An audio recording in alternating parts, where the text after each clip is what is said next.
Hyperbole, short word exaggerating meaning. I'm little but I do with feeling.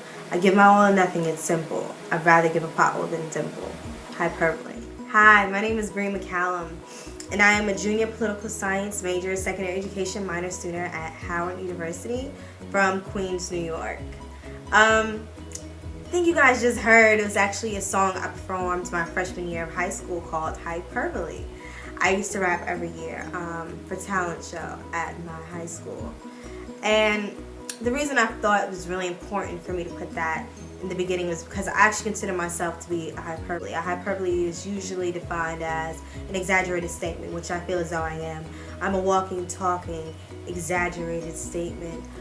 I feel this way because my actions, my drive, what I know, my accomplishments aren't representations of a 14-and-a-half African American female who grow up in a single parent household. So to them, to lots of people who believe those things of me, I am an exaggeration. I am better and greater than what's expected of me.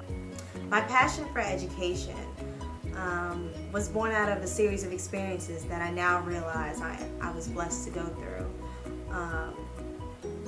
in order for me to realize my passion for education, especially urban education. I went to urban schools for elementary school and the beginning of my middle school career. My mom gave me the option of moving in with my father and going to Long Island and going to school out there. So I went to that school and I went from being a CD student in my old school to being an A honor student at my new school. I attribute the difference in my academic performance to two main things. One being the unequal distribution of resources. I also attribute my rise in academic performance to the smaller classroom sizes in the suburbs. So upon graduating, I came to Howard University and I actually had intentions of going to law school, political science major, and I planned to go to law school. But my sophomore year at Howard University, I joined an organization called Jules Incorporated. The mission of Jules Incorporated is to combat the negative connotation of an urban girl through mentorship. So it was a beautiful experience. I was at a high school where I was mentoring, and the day I figured out this is what I have to be doing, I have to be working with students like this, was when I was on my way to an interview, to a job interview.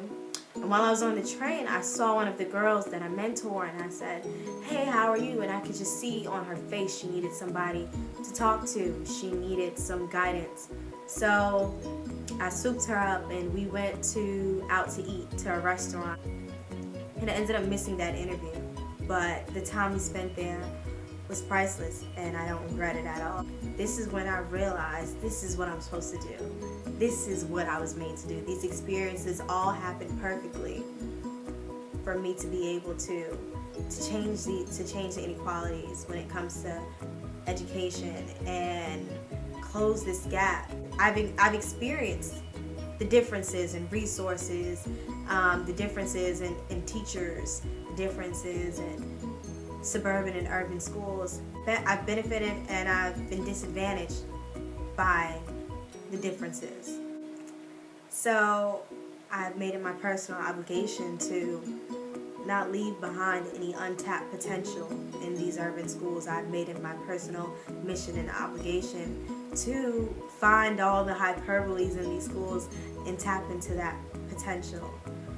I plan to tap into this potential until we're not hyperboles anymore, until people will see urban students as great, as smart, and expect a certain greatness out of them. Have high expectations for urban students, for students of minority students, low-income students. I'm going to work until they're seen as the same in regards to what they can do and their opportunities when it comes to education.